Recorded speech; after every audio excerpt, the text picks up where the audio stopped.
नमः शिवाय। सोमवार भगवान शिव का वार।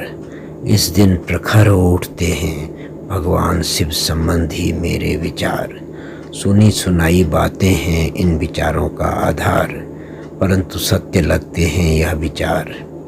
आधा नर आधी नारी अर्थात शिव का अर्धनारीश्वर स्वरूप। दो विपरीत प्रकार के कण जैसे धन आवेशित कण और ऋण आवेशित कण आपस में जुड़े हैं दो विपरीत शक्ति से अर्थात ऊर्जा से, जो कि स्वरूप है परम शक्ति अर्थात परम ऊर्जा अर्थात ईश्वर का। ईश्वर अर्थात परम शक्ति अर्थात परम ऊर्जा का ही स्वरूप है आदि शक्ति देवी माता जगदम्बा अर्थात माता पार्वती। इस प्रकार शिव में ईश्वर का वास है दो विपरीत प्रकार की शक्ति का अर्थात ऊर्जा का, जो कि ईश्वर का ही स्वरूप है। परंतु माता जगदम्बा में ईश्वर संपूर्ण रूप से विद्यमान है। माता संपूर्ण है और संपूर्णता प्रदान करने वाली है। भगवान शिव में आधा नर और आधी नारी है।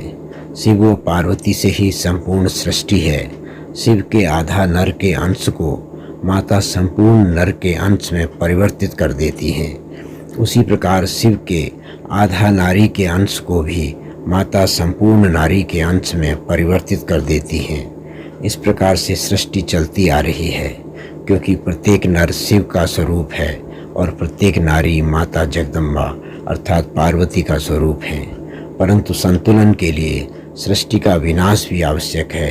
अतः नर अथवा नारी को संपूर्णता प्रदान करने हेतु दी गई शक्ति अर्थात ऊर्जा को आदि शक्ति माता जगदम्बा कुछ समय उपरांत नर और नारी के कर्म के आधार पर उनसे वापस ले लेती हैं और वह अंश शक्तिहीन व ऊर्जाहीन हो जाते हैं और उन्हें वापस शिव अपने में आकर्षित कर लेते हैं, अर्थात जहाँ से यह अंश आए थे वापस वहीं चले जाते हैं। इस प्रकार संतुलन और असंतुलन का चक्र सृष्टि में क्रमानुसार चलता रहता है।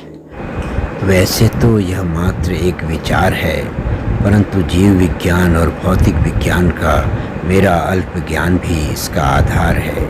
ओम नमः शिवाय।